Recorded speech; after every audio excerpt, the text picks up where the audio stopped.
I would like to welcome everyone to today's NCAPS webinar, Choosing a Healthcare Power of Attorney.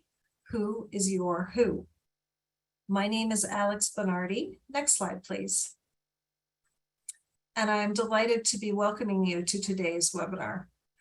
I am one of the co-directors of the National Center on Advancing Person-Centered Practices and Systems, and I would like to thank you for joining us to learn about advanced care planning and healthcare decision-making. A visual description I'd like to offer is I am a white middle-aged woman with shoulder-length brownish hair, and I am sitting in my office with colorful abstract art behind me. This webinar series is sponsored by the National Center on Advancing Person-Centered Practices and Systems, which is funded by the Administration for Community Living and Centers for Medicare and Medicaid Services. Next slide, please. The goal of our center is to promote person-centered change that makes, to promote systems change that makes person-centered principles not just an aspiration, but a reality in the lives of people across the lifespan. Next slide, please. And I'd like to go over a few webinar logistics.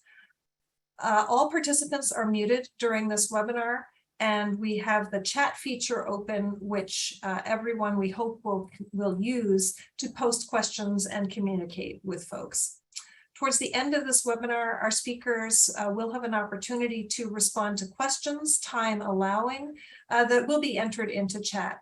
If time does not allow, we will make sure that the speakers can answer afterwards and get that information back on our website. This webinar is captioned in English and Spanish, and there are links that will be dropped into chat to make the captioning available. And this live webinar includes poll and evaluation questions, and please be prepared to interact during polling times. Next slide, please. After the webinar, we welcome follow-up questions and feedback to our web address, ncapps@hsri.org. And this recorded webinar, along with the PDF version of the slides and plain language summary, will also be available within 2 weeks on our website, ncapps.acl.gov. Next slide, please. To get started, we'd love to hear from you. Our panelists would really like to know who's here. A poll will be opening on your screen and should be available right now. And we would like, please enter how you self-identify. Please note that there is also a few other options down at the bottom. You might have to slide that gray bar to scroll down below to the very bottom.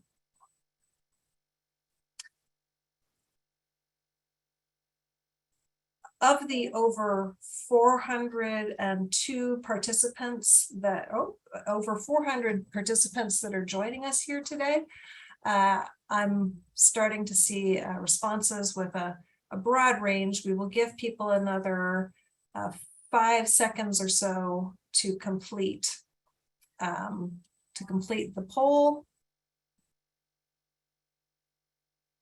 And as my colleague Sashka noted, please go ahead and type into chat any other categories you would like to identify yourself as.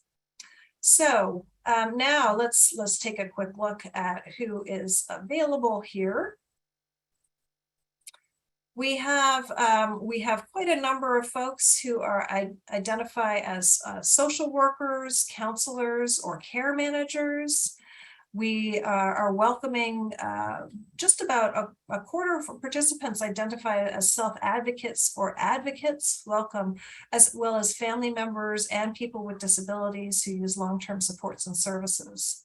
Additionally, we have quite a number of about 28% who identify as government employees, as employees of community or faith-based provider organizations. Researchers are with us as well, and we also have folks who have joined from HMO or managed care entities. We're delighted that you all are here, and this is something that our panelists really are glad to know about as well.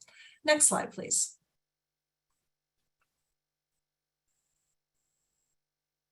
And speaking of our panelists, we have a number of panelists here today, and I would like to very briefly introduce them. We have two co-facilitators. Leanne Kingsbury is the principal consultant and gerontologist at InLeads Consulting, who has supported people with complex healthcare and disabilities for more than 30 years, and who authored People Planning Ahead, a guide to communicating healthcare and end-of-life wishes. We also have joining us Mary Beth Lipkowski, who is a training and organizational development consultant and leads Helen Sanderson Associates USA. She is an advanced care planning facilitator and co-developer with Leanne of a facilitator training program called Person-Centered Approaches to Healthcare Decision-Making. We have three panelists joining us as well. Alva Gardner, who is a speaker, trainer, and consultant who works with companies and organizations to increase disability awareness and person-centeredness within the work they do. She will share her insights as someone who is new to the idea of advanced care planning. Deja Barber is from Raleigh, North Carolina, and is obtaining a double master's in school and rehabilitation counseling from NCANT State University. Deja has served on numerous community boards, and she will share her reflections from speaking with her family about advanced care planning.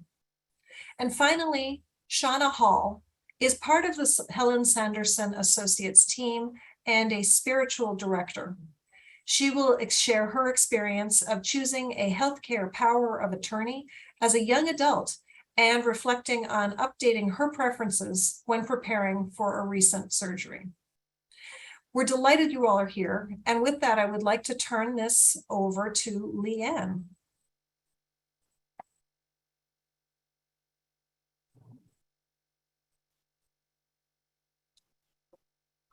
Great. Thanks, Alex. Hi, everyone. Thanks for joining us today. We're really glad you're here. We really want you to hear from our panelists today. So we have just a few minutes of introductory information, sort of level setting so that we're all on the same page and just kind of operating from the same perspective. Some recent research highlighted some challenges with advanced care planning. And if you look historically at advanced care planning, what we know is that kind of originally, if you will, the idea behind advanced care planning was that we would identify our healthcare wishes, we would tell somebody what we want, and then if something happened to us, that person that we had identified as our a decision maker, which we're calling a power of attorney, would be able to act on our behalf. And we've learned that it doesn't exactly work that way. And I'm going to pause for 1 second because I realized that I needed to do a visual introduction and I forgot to do that, so I apologize. I am Leanne Kingsbury, as Alex said, and I am a white woman with dark brown hair. I'm wearing brown glasses. I have on a black, white, and tan kind of patterned shirt, and I'm in my office today. Behind me is a bookshelf with books on it and a set of closed curtains that are sort of red and gold in color. All right, back to advanced care planning. So the idea originally behind advanced care planning was that we would identify our healthcare wishes, we would tell somebody what we wanted, and then if we were unable to act for ourselves, that person would act on our behalf. And there's some recent research that has challenged that assumption, and we'd like to talk just a little bit about kind of what the data is telling us and what we know works in advanced care planning, and really what we've learned is a pathway to take. So just to get us all on the same page, advanced care planning, when we talk about this today, what we're talking about is really that process of holding conversations and giving considerations to the decisions that someone, you yourself, or someone that you are supporting, or a loved one, might want in a healthcare situation. Really, anytime someone's interacting or engaging with the healthcare system. Sharing those wishes, very significant part of advanced care planning. You might have very clear wishes about something that you do want or don't want. And holding on to that and knowing that is important, but it's not helpful if you haven't shared that information with someone else. Preferably writing them down, though writing those wishes down is not a requirement, but it's preferable. It makes it a little more formal, and it really helps the person that you're identifying to carry out those wishes. And then the third piece of this is identifying someone you trust who can act on your behalf if you cannot, someone you believe will honor your wishes, and someone who you think really can act when tough situations arrive, when it may be difficult to make decisions. Next slide, please. So as I said, there's some recent research that has presented some challenges with advanced care planning. So what do we know? What does the data tell us? I'm not going to read through each one of those, but I would like to highlight a couple of those. One is that just writing down your wishes may not ensure, in fact, that they are honored. And the other tied to that, very clearly tied to that, is we know that people change their minds.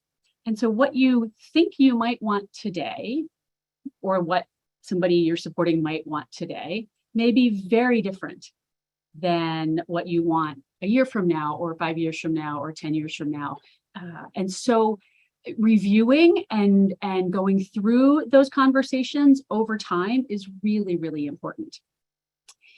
One of the reasons that advanced care planning, kind of writing down your wishes, might not always work is this third line on the slide. Predicting the hypothetical is really difficult. If you are essentially healthy and you don't have any significant engagement with the healthcare system other than you're visiting the doctor once a year, trying to predict in some hypothetical fashion, what do I think I would want if, is really hard to do. It's really hard to do. And again, we know that people change their minds. The other thing that really impacts people who live with disability diagnoses is that some other recent research has shown that a majority of physicians in the United States believe that people with disabilities have a lesser or worse quality of life than people without disabilities. And we know, if you use COVID as an example, we know that there were COVID policies around life-sustaining treatment that excluded people with disabilities. And so all of that kind of pushes back against this idea that if you just write it down and you just tell somebody simply, you'll be okay. We need to do a little bit more than that. Next slide, please. I thought this was a really powerful quote. This is a quote from a physician who happens to be an expert in palliative care and care at end of life, Dr. Randall Curtis, who runs the Palliative Care Center at the University of Washington, who also is a physician who's living with ALS, otherwise known as Lou Gehrig's disease. And one of the things that Dr. Curtis says is, I haven't necessarily made all of these specific decisions yet. I haven't said, yes, I want, or no, I don't want. But if we're going to look at the effectiveness of advanced care planning, we have to consider the fact that having those conversations absolutely brings me comfort, absolutely helps me prepare for making these decisions later on. And that's a critical piece of what we know works. Holding conversations over time is one of the absolute elements of advanced care planning that works. Next slide, please. So what does work? It is absolutely all about relationships. Relationships with people you trust. It may be about finding new relationships. It's about relationships with your healthcare provider. What does that person know that you want? What have you shared with them about really what your goals for your care are? And again, holding those conversations with all of those folks multiple times over time. when we ask kind of generally, what is it people expect from their healthcare decision makers? What we know is that people want somebody that can respond typically in a stressful situation. People want someone who has some flexibility. I think I want this, but I want you to listen to what the physicians are saying. I want you to listen to what other clinicians are saying, because there might be other information there that could influence that decision making. And most importantly, that the decisions that a healthcare decision maker, a power of attorney, is making are made in the context of respecting the person, the individual's core values and goals. And that last piece, again, just another quote that I thought really captured well this idea, is that when we think about clarifying one's goals for healthcare, we think about writing down our wishes. It's really not a legal task at heart. It certainly does include formality, and there is legal formality there, but it's much more an exercise in communication. Next slide, please. So who can be a power of attorney? Let's just talk a little bit about that. In this case, when we're talking about power of attorney, we are specifically talking about a power of attorney for healthcare. And first of all, it has to be someone that the person chooses. And we will make an assumption here that the person that trusts that individual. If someone is going to choose a power of attorney, they must have the capacity to do so. And we don't have time in this webinar today to spell out all of the contingencies for capacity, but it really is about understanding that you have the authority to make a decision and the risks and benefits of that decision, and that those decisions, that decision really aligns with your values. So someone that the person chooses and trusts can be a healthcare power of attorney. They have to be an adult. You cannot be a minor child. Someone who can make thoughtful decisions, again, in situations that are probably pretty stressful. Someone who will absolutely take the time to get to know the person and understand what matters to the person. And someone who, even if they don't fully agree or they're not certain they would make the same decision, someone who will honor the person's wishes as stated. Next slide, please. So who cannot be a power of attorney? In most states, if you are an employee of an individual's healthcare provider, you cannot be a healthcare power of attorney. And in community-based disability services, we often don't think of ourselves as healthcare in the traditional sense of the word. For this conversation, we are. If you are working in community-based healthcare, community-based disability services, you are considered part of an individual's healthcare system and a healthcare provider. So an employee of a person's healthcare provider cannot be a power of attorney. A minor child cannot be a power of attorney. Someone who has a legal guardian or conservator themselves cannot be a power of attorney. And that's because from a legal standpoint, in the eyes of the law, that person is not considered competent. And if they're not considered competent, they won't have capacity to be a healthcare decision maker. And very importantly, someone who is not chosen by the person. Next slide, please. We know that there are a lot of people with disabilities who may be disconnected from unpaid relationships in their lives. They may not have other people in their lives aside from paid relationships, which are very important and maybe the reason people are living day-to-day life in a community setting. But people may be disconnected from unpaid relationships. If someone has not identified a healthcare decision maker, they haven't identified a power of attorney, there are 44 states and the District of Columbia. There are statutes on the book. There are laws that say, if you don't have a healthcare power of attorney, here's who can make a decision for you.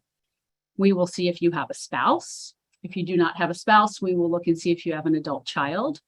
If you do not have an adult child, we will see if you have an adult sibling. We will look to next of kin. In some states, some of the other hierarchy, the other elements in that hierarchy are close personal friend or other options as directed by the state. This is a really generalized list. I just want to point that out. This is sort of what it generally looks like, but you really need to know what your state rules say about that. And the last piece that I'll end with is, unfortunately in this short webinar, we don't have time to really explore how do you go about developing relationships for somebody who doesn't have non-paid relationships in their life. And that really becomes the challenge. We have to start looking to former staff, perhaps, former neighbors, former school teachers, former friends, other relationships that may have existed in someone's life, but may not exist now. We really have to encourage those and sort of work to re-nurture and re-engage those relationships. I'm going to stop there and I'm going to get ready to hand it to Mary Beth. Thank you.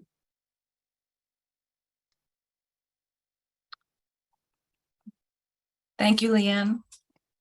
And good afternoon, everyone. My name is Mary Beth Lipkowski. I'm a co-facilitator today with Leanne. I'm a white woman with shoulder-length gray and brown hair. And today I'm wearing a dark blue top, and behind me are bookshelves arranged by color. So it's my pleasure, with that launching off point from Leanne, it's my pleasure to invite each of our panelists to briefly say hello and introduce themselves. And then after that, we have some questions for our panelists. So Alva, would you please join me and put your camera on, and you can be the first to introduce yourself and just share briefly what your role is and your experience related to this topic of choosing a healthcare power of attorney. Definitely. Thank you, Mary Beth. Hello, everybody. My name is Alva Gardner. I am a white woman with shoulder-length brown hair that is pulled back in a ponytail. I am wearing forest green glasses and a baby pink satin button-down blouse. Behind me is a blurred blue background through which the handles of my wheelchair sometimes come into view when I shift in my seat. And I am new to the conversation and process around looking for and choosing a healthcare power of attorney. Thank you, Alva. And Alva, you can take a break from your camera and we'll invite Deja to say hello. Hi, I'm Deja Barber. Oh, Deja, you want to put your camera on, please? There you are. Oh, there you go. Yes, well. Hi, I'm Deja Barber. Visual representation of myself. I am a Black woman, 20-year-old woman, who is currently in her bedroom, sitting beside a window, and you may see a pink wall behind me, and I'm also in a pink blouse. If you see the blinds or anything shake, that's because we have a thunderstorm currently outside my window. So that's why you might see the blinds wiggle a little bit when I'm on camera. But I'm here today because I'm here on the side of being a minority and talking about what basically power of attorney looks like on our end and how we feel about it, what the data says, what statistics look like for my community specifically, and just how that works within our families, which I'm also, like Alva, bringing the power of attorney stuff as well. So it'd be interesting. Great. Thank you. Thank you, Deja. We look forward to hearing more from you in a minute. And Shauna, welcome you to our panel. And Shauna, just let us know your role and your experience related to this topic. Okay, thank you. I am Shauna Hall. I am a white woman and I am wearing brown glasses. I have brown shoulder-length hair that's pulled back in a ponytail. I'm wearing a back brace and I'm sitting in a wheelchair with hot pink rims. Behind me is a blurred background with a tan wall and a mirror with a dark frame around it.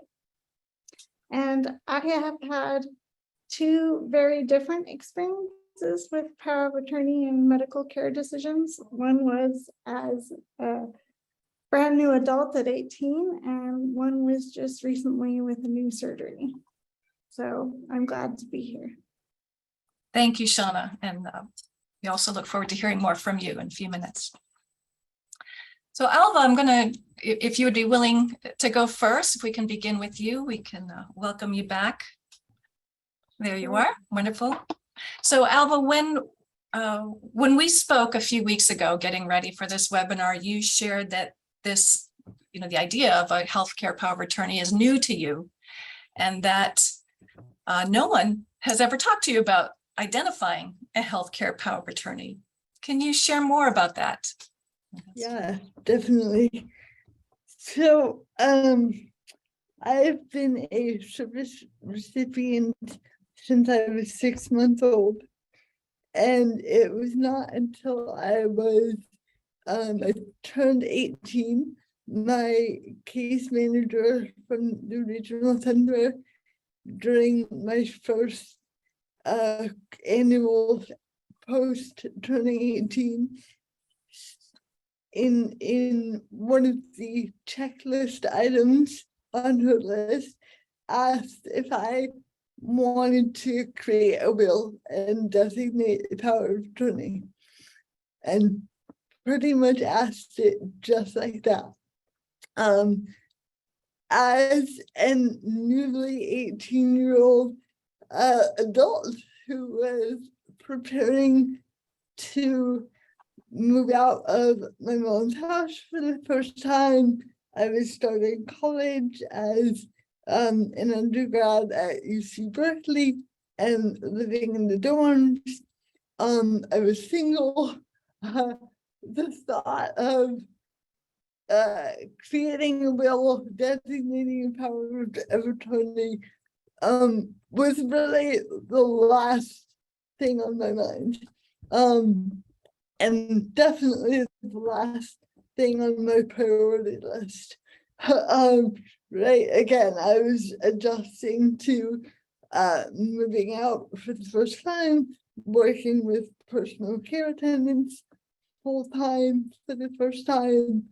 I was still covered under my mom's health insurance, even though I was 18, because as an employee of the county, I was able to stay under her coverage past 18.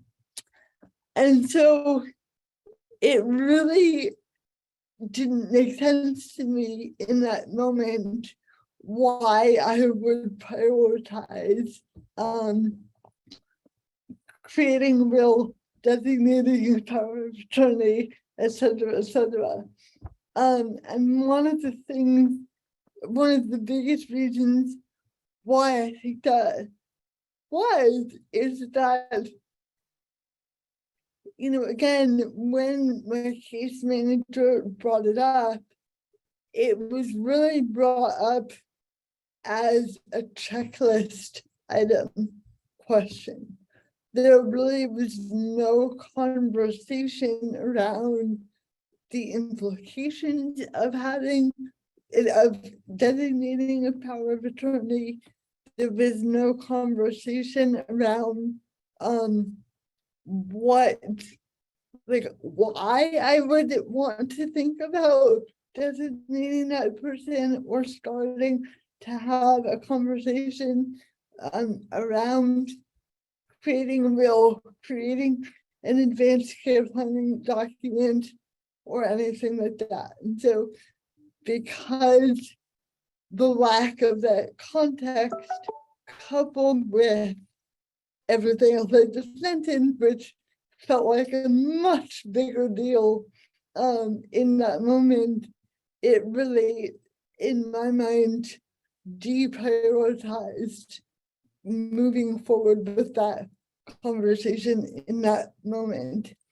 And interestingly, it's never been brought up since, and I'm now 32 years old.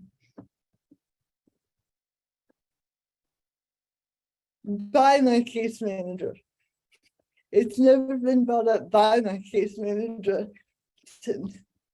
Yeah, thank you, Alva. You speak about, I think, something that so many people experience at a young age, not feeling like this is relevant or needed at a young age, someone who's young and healthy.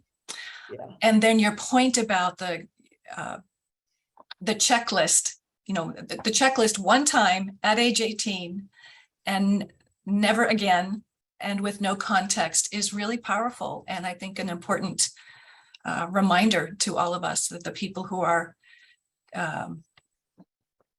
inviting the conversation have some understanding of what that conversation is going to entail. So thank you. Yeah. We also spoke, or you also mentioned when we spoke earlier, that you may be in the role of being a healthcare decision maker for your husband. And you had some concerns about if and how others will listen to you in that role. Yeah. Is there more you'd like to say about that?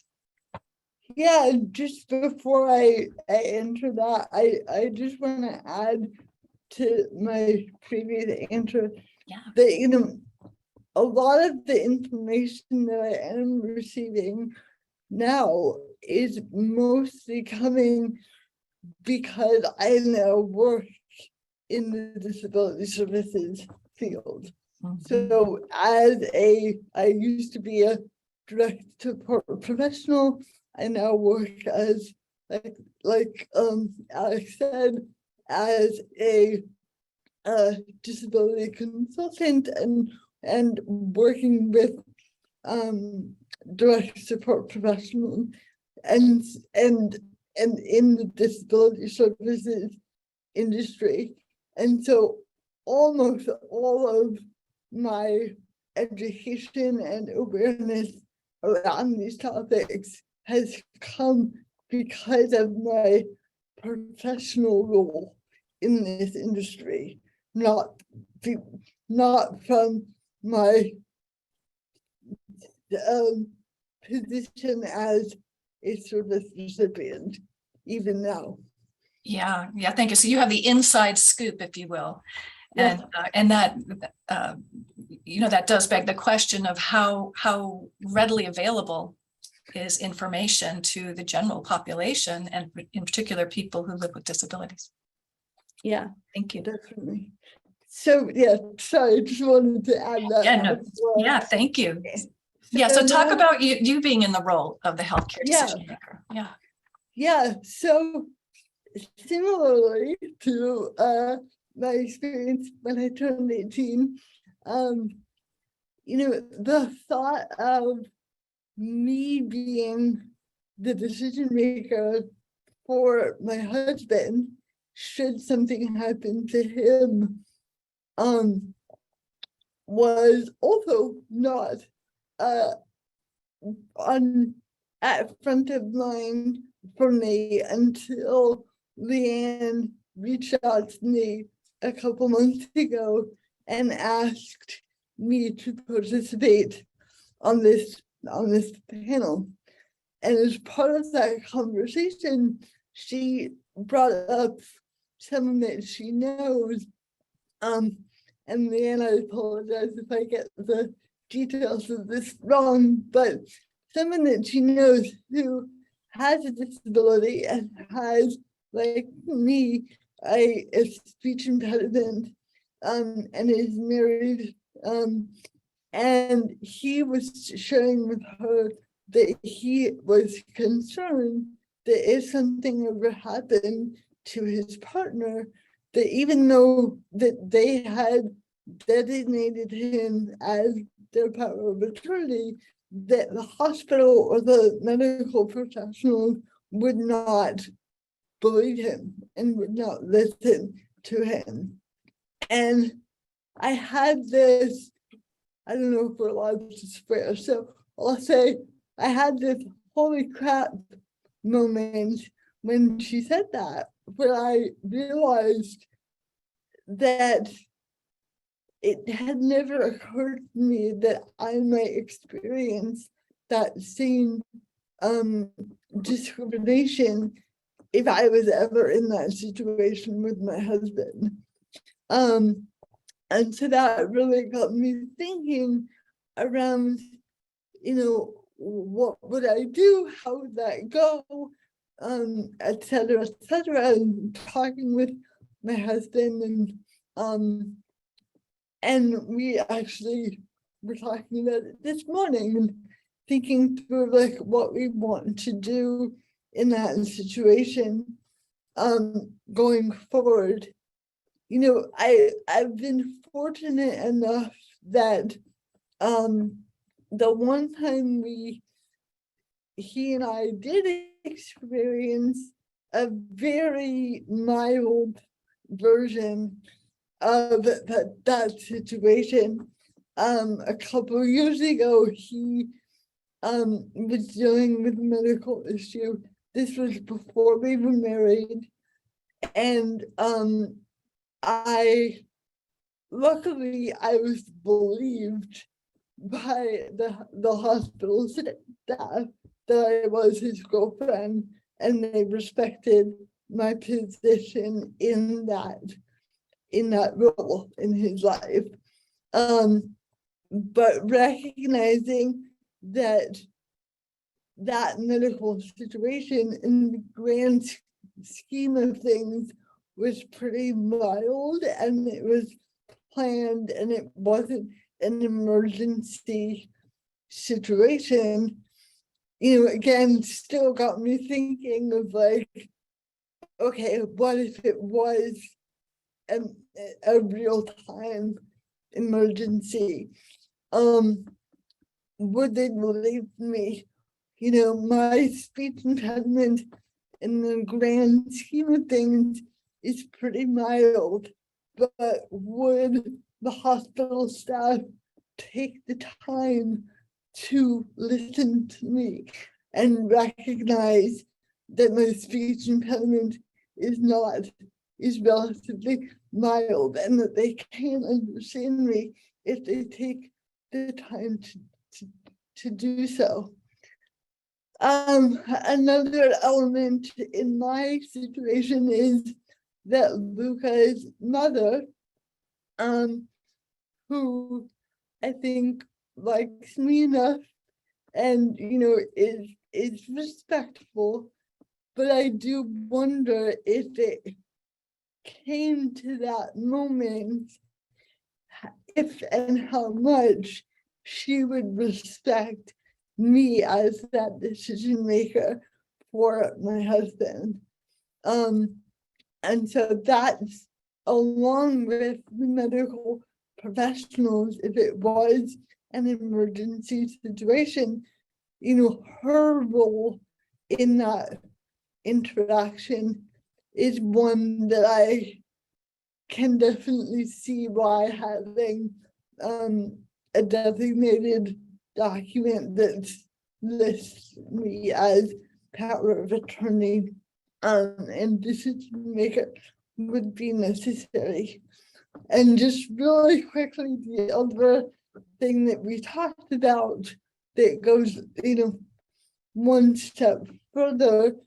So as someone who uses a wheelchair, I'm also very cognizant of, in an emergency situation, should my husband need to get taken in an ambulance, for example, I can't get into an ambulance if I'm the passenger, so to speak. I also don't drive myself. And so thinking about how would that work if he did need to be taken in an ambulance, how would I get to the hospital? And then once I was there, would he be in a room that was wheelchair accessible? Would the room have enough space for me in my chair, along with, of course, all of the medical professionals taking care of him? And that added layer of, with all of that hubbub going on and all of those logistics going on, would they continue to listen to me and involve me in that situation. Thank you so much, Alva. It's just a strong reminder that you give us about the biases that continue. And what you brought to that conversation was not only within the support community, the healthcare community, but also with family and friends, perhaps. So thank you for sharing that perspective and also raising the questions about what supports are needed to make sure that in that role, your accessibility needs are addressed as well. Yeah. So thank you. So Alva, we're going to hear from you again in a few minutes. So Yep. and we're going to hand this over to Leanne right now and Deja. Thanks, Alva. Thanks, Mary Beth. Just wanted to let folks know the document that Sashka shared, which is the default surrogate consent document, comes from the American Bar Association Commission on Law and Aging. It's a really helpful document, talks about every state that has surrogate decision-making laws and what those laws are. You should also know that it is written in full legalese. I am not an attorney, so just take that, know that as you're looking at it. If you are not an attorney and you're working for an organization, you may want to engage your attorneys in being sure you understand that document correctly. We've also been answering questions, but I'm not sure that it's going out to the whole group. So Sashka and I are talking behind the scenes here to get those answers to some of the questions that came up to try to get those to the group. All right. Deja, thanks for hopping on here with us today. We really appreciate it. So when you and I first talked about this webinar and your interest and willingness to join us, one of the conversations that we had was you talked about the experience of your parents making a decision for a family member, and the observation you made was lots of people weighing in on a decision, some confusion. It felt a little chaotic in the moment, and I was just wondering, kind of your experience and your advice on how do you help that scenario, in that kind of scenario, how do you help things not be so chaotic and confusing? Well, in that situation, I figured out that I don't want it to go that way with me and my future children and my future husband, because it just turns into a whole emotional feel where not the best, like, logical decision is made. So the way I would like to see that would be, I would say, honestly, planning, making a one definitive person or a couple of definitive people be the one to say, okay, we're going to come up with the plan. We're going to all agree on this plan. But the point is, there has to be a plan before something is ever made. Because I feel like a lot in my culture, per se, due to religion and due to other purposes, we kind of just rush the matter and we want to fix it right then and there instead of just really thinking about the situation. We kind of like, okay, we got to fix it. They got to get better. Okay, they get better. But it's like, are they really better? So it's like, in planning it, you kind of have to decide, okay, I'm going to let this person be in charge of this person be in charge of that, and then y'all have to come together and just do it, because it just turns out to be a whole whirlwind of emotions and not really a good decisions made.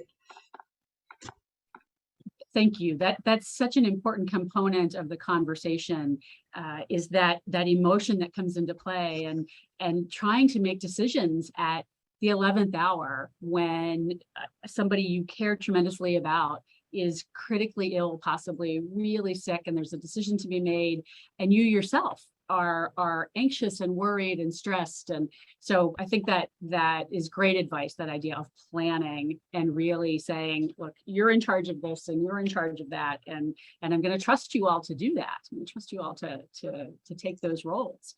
I would add also that the other thing that you've really brought up there is the importance of making sure that folks are on board with that, because it's possible you could identify somebody to make a decision or ask them if they would make a decision for you, and they would say, no, it's not something I want to do. So another good reason to not do that at the 11th hour. That is very true. And, part of the other conversation that you and I had was you mentioned to me that you live with a chronic illness, that you live with diabetes. And I asked you if you had ever had any of these conversations with your family. Given your experience of living with a disability, having what you identified as a chronic illness, can you tell me a little bit about that? Share with that. It's funny, Leanne actually asked me to talk to my parents about it, and I didn't do it. Reason I didn't do it is because I didn't know where to start. I mean, it's kind of a taboo sort of topic in our world to say, hey, who's going to decide who's going to save my life, basically. And that's kind of how our world sees it of who's going to save me. So it's like prime example of my mother or my father, or are both of you going to come up with the same solution? So it's kind of the point of I didn't know where to begin because you don't know if everybody's on the same side to start with. And it's just a topic that, being 28, I'm not thinking about, just like Alma said, I'm not thinking about my end of life decisions, even though diabetes can potentially end my life at any point in any time period, or make me really sick to where it could possibly end my life. It's just not something I think about, and I don't think my whole family honestly doesn't even think about it. We just kind of just go with the moment, say, okay, we'll fix it, they'll fix her, and we're good. But I think it's just the point of, I think knowing where to start is a good start to have before you even have the conversation. And also, like I was telling Leanne earlier, I'm a person that likes to plan. So if I'm going to bring up something to them, I want to know what I'm going to bring up. I want to know who's going to sign where, what the information says. Like, we're going to know everything before I just tell them, well, who's going to decide my life at this point?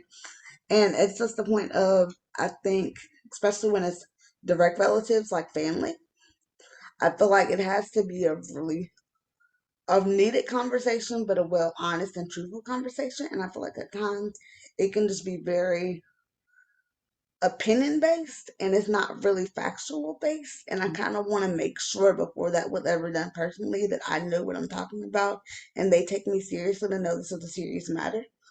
Because I feel like once I have kids and a husband, it's a little different. But when it's with like direct family members and raising you your whole life, that they can turn into, oh, I'll just take care of you. Oh, you're good. We're making that choice anyway. We're not gonna let anything happen to you. But it turning into my choice is the problem, a concern area. I think when I talk to them more about that is the one area of concern I had, making sure it stays my decision or my choice, and it doesn't turn into other people's opinions and emotions involved. Thank you for your input on that and your advice on that. Insights, actually, is the word I was looking for. So you brought up something that's a really important piece here that I don't think we've talked about, and that is that advanced care planning has sort of been couched or always connected to end of life. And in fact, you just said very clearly, at 28 years old, I'm really not prepared to think about end of life, even if diabetes has some impact on my health. And so one of the things that we often suggest to folks is to think about, it's really not about end of life until it is, and it may be someday, but early on, asking a 28-year-old to think about what he or she wants at the end of their life when that's not the situation they're in is almost an impossibility. And so instead, just saying, who's my backup plan? If somebody had to make a decision and I couldn't, who would I trust to do that? Mm-hmm. Not related necessarily to critical illness, not related to a life-ending illness, but just something much simpler. A crisis with your diabetes, and you not thinking clearly, or perhaps a clinician not thinking that you're thinking clearly, and that's a whole other issue. But I think you really make a very important point there, distinction there, that early in life, it's very, very hard, unless you are living with a diagnosed life-ending illness, it's very hard to think about that. So the recommendation, of course, is back away from that end of life conversation and just think about who could be there for me if I needed them. Again, as you just said, in that sort of in the moment space. It's just simple of who knows my medication list. I didn't like when you think about just who knows my medication list. Be something simple as that to say like just the basics of my health, of our medical records is important too. So that would be a good place to start as well. Exactly. Just making sure someone knows your medical records. And I'll end with, again, Deja, thank you so much for sharing your experience and that, and your thoughts around, having or not having this conversation right now with your family and the cultural impact there of that. In most states, parents are included in the surrogate decision-making hierarchy. And so if you've not had, for Deja or for anyone who's joining us, if you've not had a conversation with someone about being your decision maker, and you're in a state where a sibling is part of that hierarchy or a parent is part of that hierarchy, then know that you have somebody identified by law who can be your decision maker. As you said, Deja, are they making a decision? Are they making my decision, right? Are they making a decision that I want them to make? And that really becomes the crux of this, is that person aware of what you want and what your values are as those decisions are being made. So, Deja, thank you very much. I'm going to turn it back to Mary Beth so we can hear from Shauna. Thank you, Deja and Leanne. So Shauna, welcome. Thank you. And so Shauna, your experience is a little different. So when you shared in your intro that you actually sought out on your own a power of attorney when you turned 18. So I think we're dying to hear about that, whatever you're willing to speak to, and how you chose the person who became your healthcare power of attorney at that time. Mhm. Absolutely, and I appreciate the chance to share because I think it's important. My first experience with power of attorney definitely illustrates that it's not always tidy. When I was 18 and went to college, I ended up being forced to leave home quickly because of safety reasons. And so I sought out a legal power of attorney on my own for medical decisions for safety reasons. And again, not end of life decisions necessarily, but I knew who I didn't want making medical decisions. And so therefore, I wanted to choose who would be making medical decisions in the event of. It was in a crisis. So, and I was, even though it was a crisis, I was 18, just like Alva and Deja were at one time, and not necessarily wise, but moving quickly when I needed to. And I went to We the People because I knew it would be more affordable than seeking out an attorney. And it turns out that I chose my power of attorney at the time out of the people who were surrounding me, and a couple who was great support during the crisis. And so it was just like, oh my gosh, thank God you're here. Mm-hmm. Here's what we need to do. And maybe we can have conversation later, but thank you for being willing to do this for me at this time. So that's kind of what it was. And for me, it did work out. I would say the area of medical decisions was the area where I felt most vulnerable and most at risk. I felt very, vulnerable for some of the reasons that Alva shared. If I get in a medical situation, are they going to listen to me? Or are they going to go to a family member who isn't necessarily a safe decision maker? So whether it would have worked or not, or whether it would have been honored or not, it provided me a rock. And it made me feel a lot better. And it was something I could do in a situation where there was a ton I couldn't do.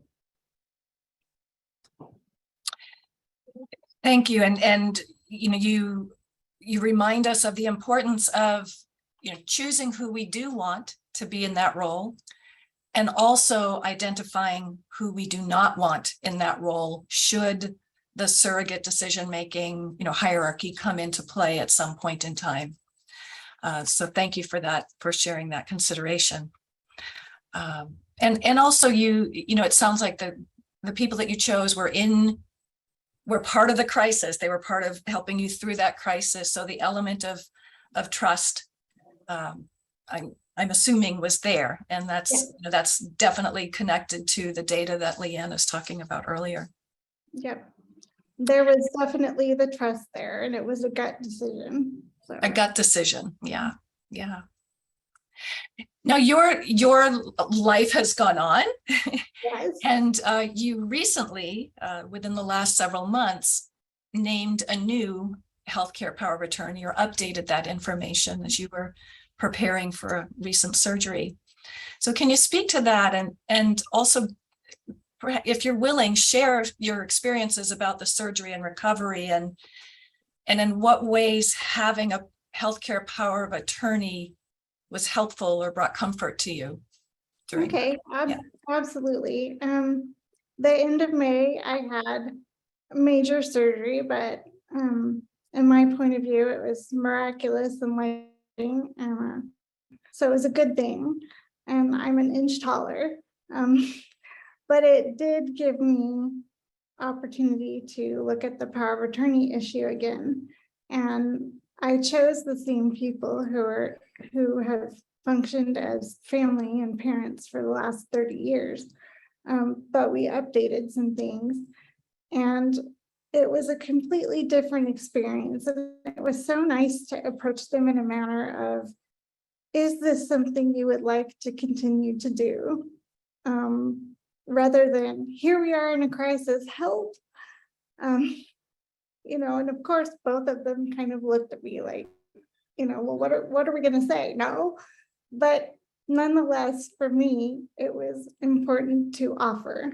And the element of discussion was just so healing, I think, for all three of us. And in regards to the surgery went great, and 2 days later, I ended up needing blood. And I have never had the experience before of not having enough blood in my body. And I remember just feeling totally just, you're there, but you're not there. It was like being a blob in space. And I was also in an incredible amount of pain. And what I remember thinking at that point, though, is, these are the situations that those power of attorney conversations are for, where I'm here, but I wouldn't be able to communicate for myself. And it just gave me so much comfort. And again, that cushion of safety of, all I need to do here is be the patient, and I can go to sleep and absolutely trust that if anything happens, decisions are being made by people who care for me, and, you know, would move mountains for me if need be.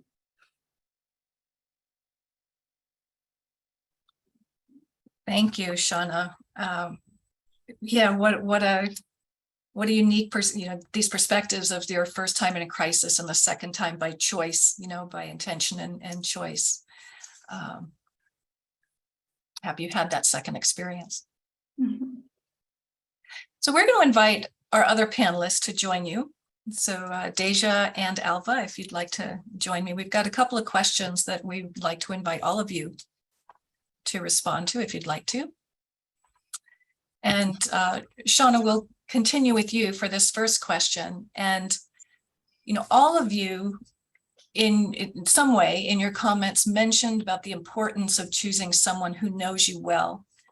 You know, Deja, you talked about someone at least who knows my medication list, you know, and a couple of you mentioned trust. So someone who knows you well to make healthcare decisions for you if you're not able to do so for yourself at any given time. So I'd like to hear, what suggestions do you have for service providers about how they can help people with disabilities who may not have a natural go-to person in their life?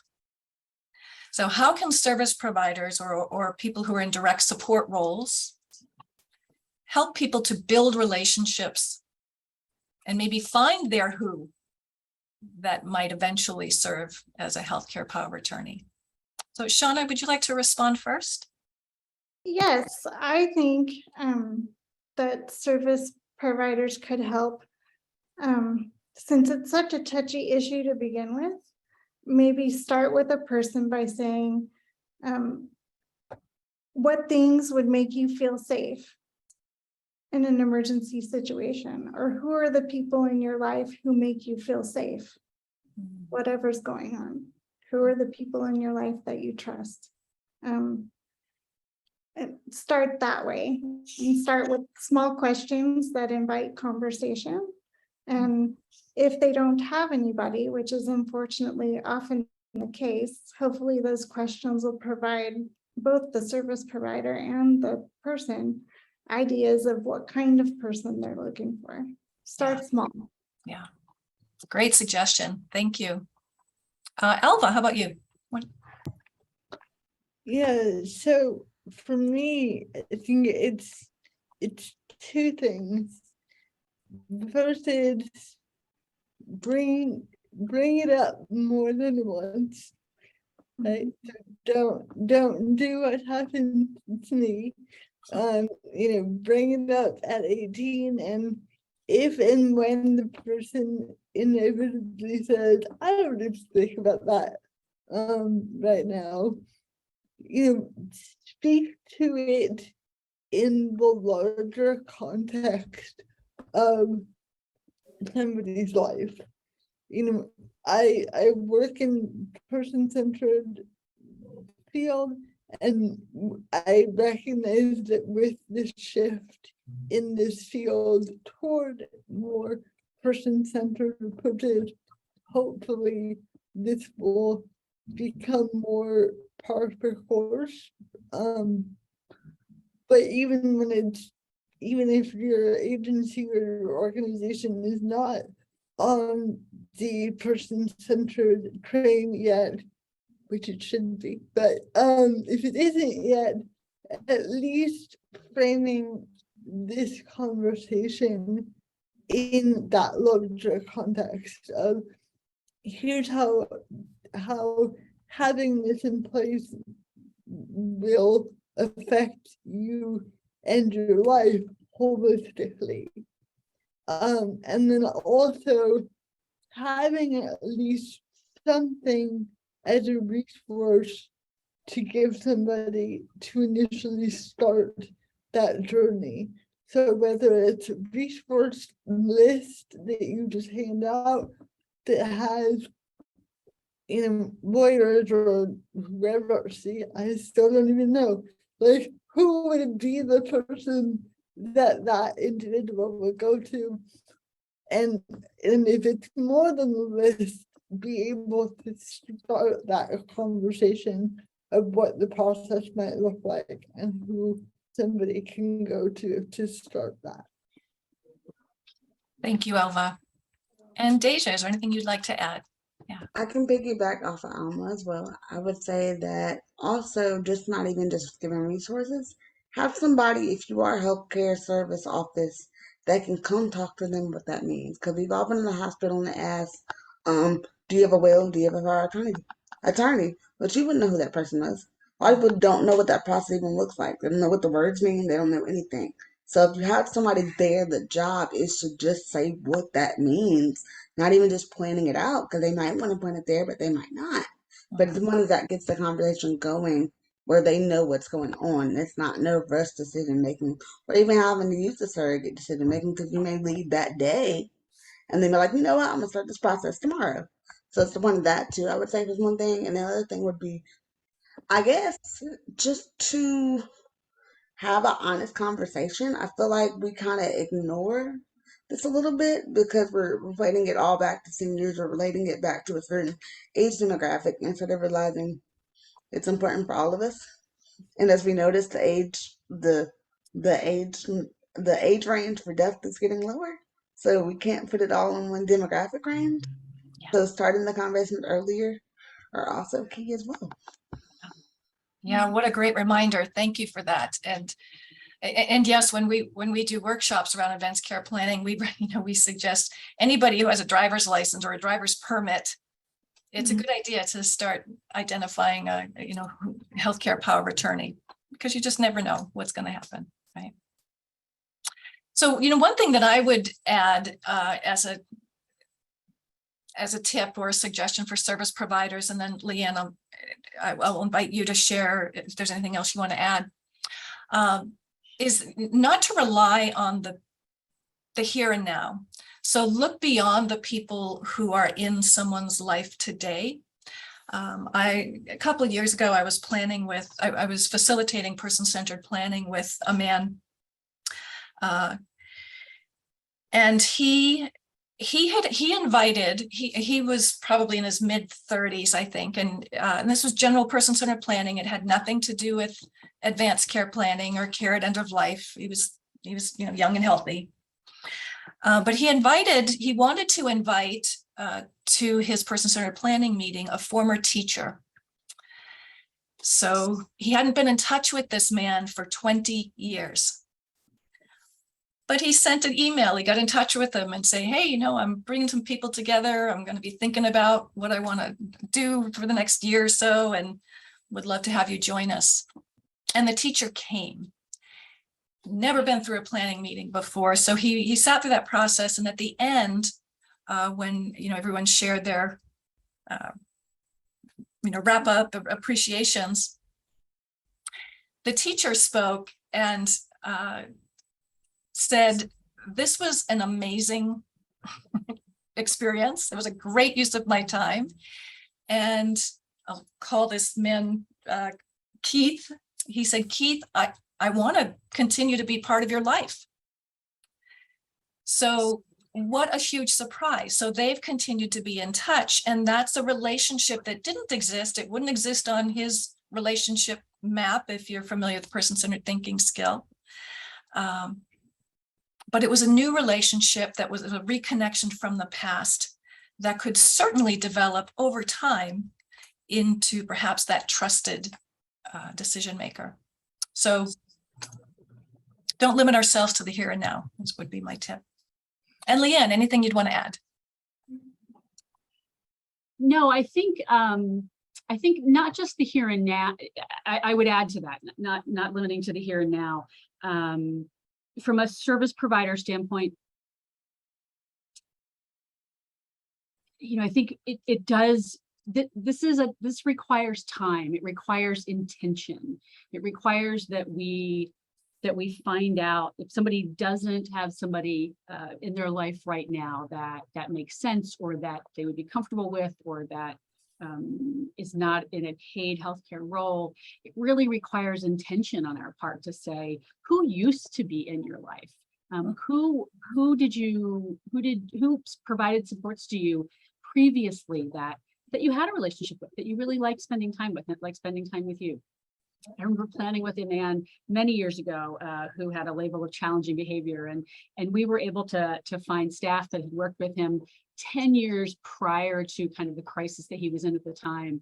And we actually found former staff who said, I loved him. I loved working with him. And though it wasn't about power of attorney, this was a group of people who had a whole different view of what life could look like for this gentleman. And their information was priceless in helping this guy, kind of reclaim a really meaningful life. So I think that's a really critical piece. I think the other thing I would add is, if as a provider, if your state rules, if you are a provider of services and you obviously have disability rules to follow, and if one of those rules says, you have to ask people if they have advanced directives, it's much, much more than a yes, no question. And it's much, much more than a checklist. And I think that's what happens often is the forms that we fill out or the fields that we have to click on the computer say, does the person have advanced directives? Yes, no. If the answer is no, do they want them? Yes, no.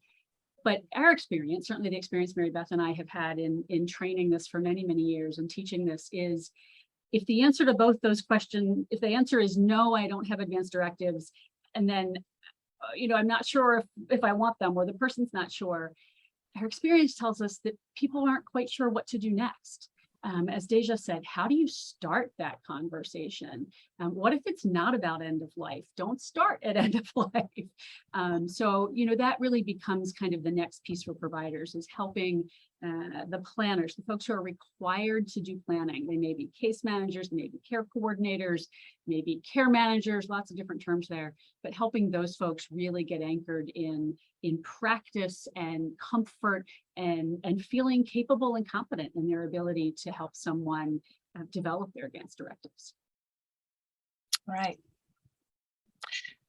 Thank you. So thank you all. So the next question we have is, and Deja, if it's okay, would like to invite you to start, because you mentioned this, you touched on this a little bit when you were speaking earlier. Okay. And could you comment on, in what ways has your culture, your identity, spiritual beliefs, or any other dimension of diversity shaped your thoughts on this topic? As I said earlier, I think it's just something in my culture, I can say, as a Black female, that we kind of don't talk about. It doesn't change my viewpoint of not wanting to bring it up in discussion, but it does bring an overalls in about it. I do think that, like, it's just, also I'm in the South, so I gotta bring that up. I'm in the deep South, and we believe in our spiritual beliefs, and we kind of focus on that a lot. So it's just a lot of also where you live at, the environment you're from, the family situation you grew up in. And I feel like it shapes the conversation where we want to bring it up, but we just don't know how. And even if we knew how, is everybody okay with bringing it up? I think is the biggest issue, and training could be better brought on that topic. And I feel like it's like something we just, even if we did bring it up, how do we handle the emotions around bringing this topic up in discussion?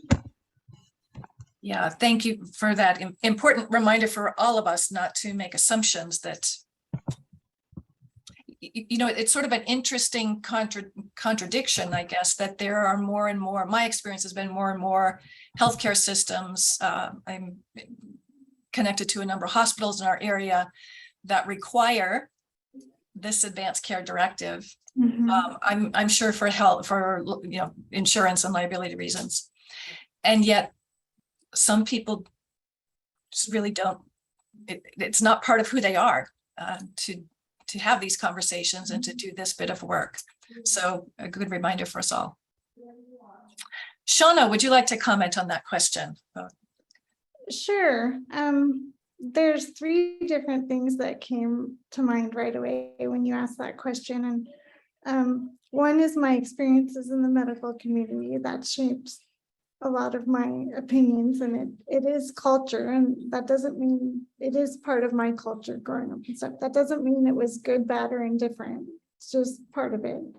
The other one is that my spiritual beliefs are very important to me, and they shape a lot of my other decisions about things. And so it'd be very important for my person to know that and know how it shapes my decisions about healthcare.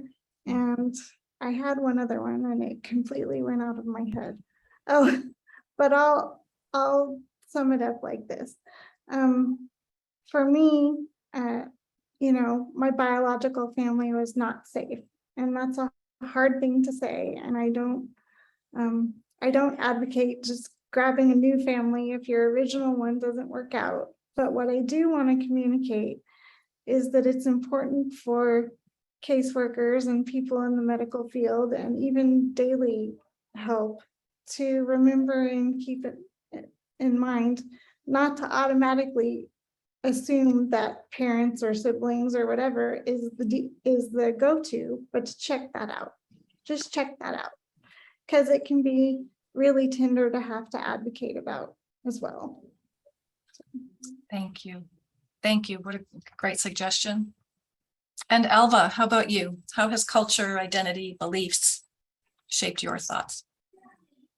So I'll speak to this from the perspective of culture for me in this context, meaning being a service recipient for my entire life, and as such,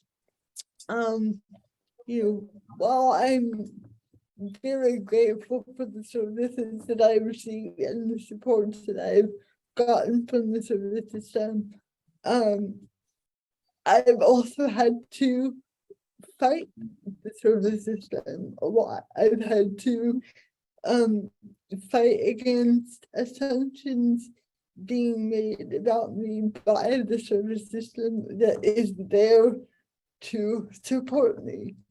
And as such, and still to this day, I very much limit the amount that I'm dependent on the service system. I limit the amount of information that I tell my service providers and my support providers, because I do that very much because I bucket the system assumption that just because we have disabilities, that gives them the right to know every in and out of our life. And while that might need to be the case in some situations, I don't think that should inherently be the default or the assumption.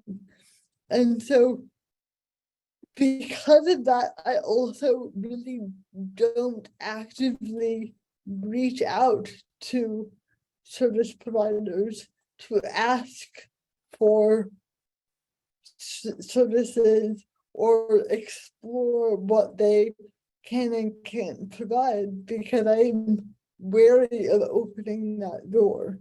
Mhm.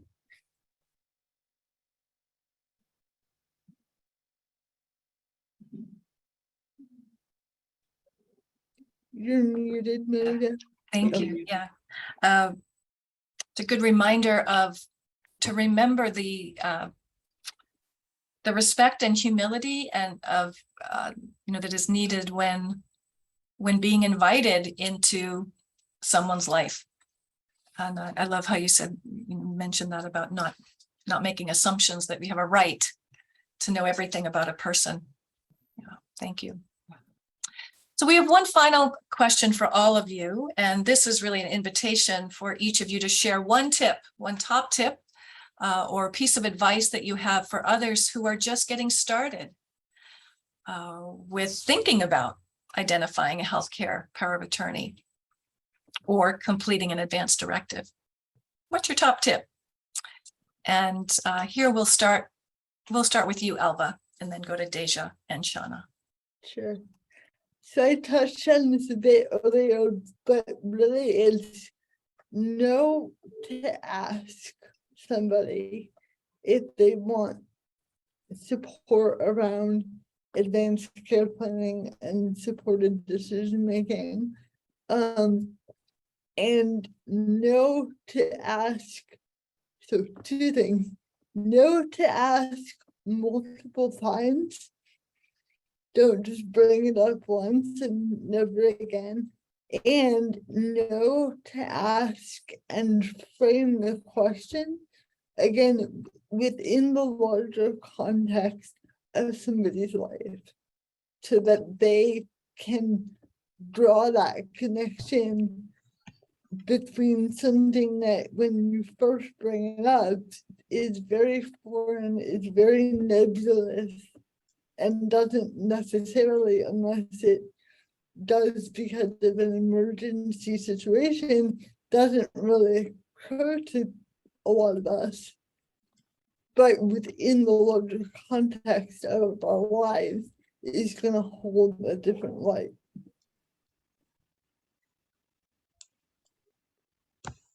I guess I'll go. My one tip would be don't run and just do it, because I feel like I'm at this point now after multiple conversations that I feel like we need to stop running, because it's important for everybody to do, regardless of disability or age or anything. We all need to kind of make that decision. So just don't run from it and get it done.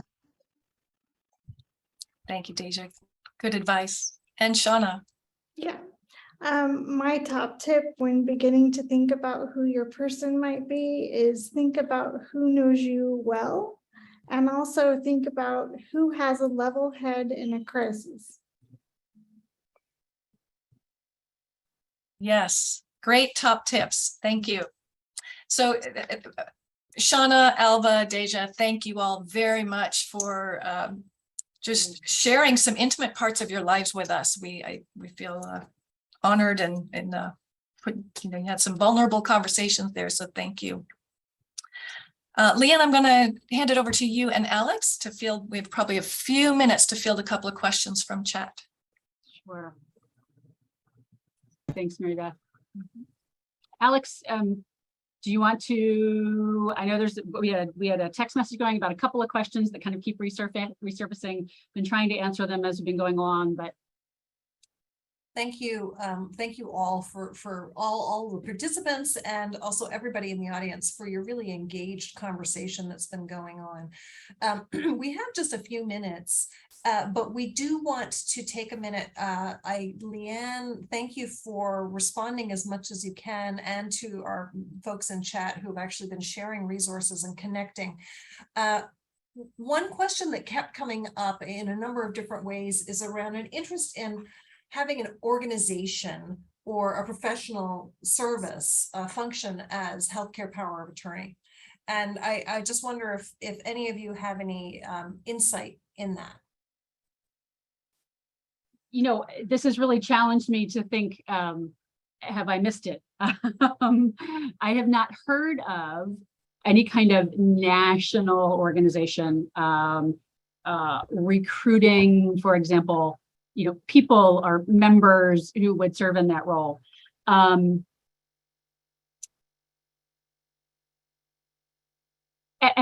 you know, part of me says it's an interesting concept. Part of me thinks of all the risks that go with that. But the short answer is I've not heard of that existing. A couple of folks did ask if organizations could serve as power of attorney. Again, my understanding and my experience is that organizations do not serve. For example, I'll use an example. We know that sometimes folks have public guardians. So the Department of Social Services in some counties and in some states will serve as, usually the director of that department is named as the guardian, and then there's a guardian representative on staff. We know of certainly guardian ad litems. I've not heard of that kind of process existing for healthcare power of attorney. So that's the short answer. I would just reiterate, a couple of folks also talked about how important it is to recognize that power of attorney conversations are not one and done.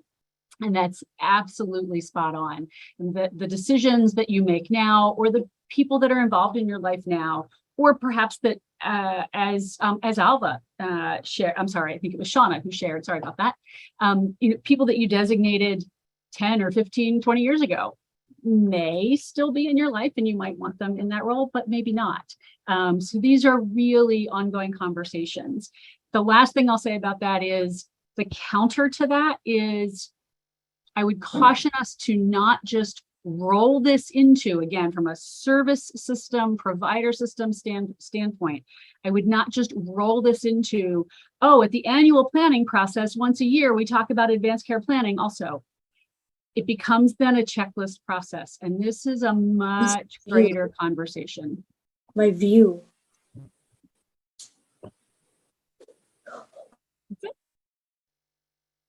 I so appreciate that, Leanne. The word conversation, if I were to count the number of times conversation came up in the context of this last 90 minutes, it was many, many. And I think that is something that that is really important to remember, that it is a conversation that happens again and again. And we heard that from many, many people. In chat, we've seen a few people providing in some examples of folks in their own communities that they have seen anecdotally who have stepped up in some cases to serve as healthcare power of attorneys. And I think going back to something that you noted a lot earlier, Leanne, I think around discovery, that you commented in chat, there were a number of questions about, well, in the cases where people have don't have the an easy answer to who are the people that you trust. this becomes a process of discovery and even reiterates and underlines the importance of spending time to think about relationships and the conversations and the relationships that people are building over time. What wonderful conversations that we all have had. In the last couple minutes that we have, I'd like to ask Leanne and Mary Beth if you have any final words for the audience here.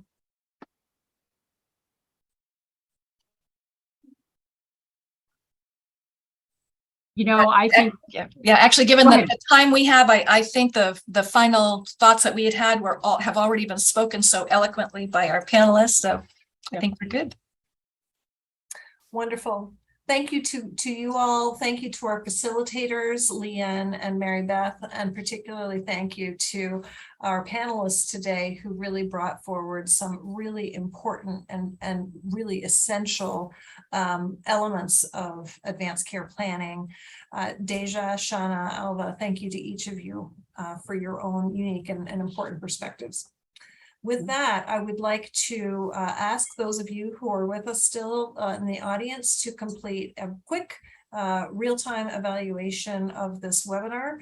This is an opportunity for you all to tell us how we're doing. And please again note that this is a place where there's a little gray bar on the side and you can scroll down to get to all 6 questions that are here. So again, thank you everyone for your participation today, and we look forward to seeing you at upcoming webinars. Please make sure that you check out our website, NCAPS at acl.gov, and where we have listings of upcoming webinars as well as resources. And just a reminder that this webinar, the recording of this webinar, as well as the transcript, responses to questions that our panelists may want to provide, as well as a plain language summary, will be available, posted on our website there and made available. Thank you, everyone.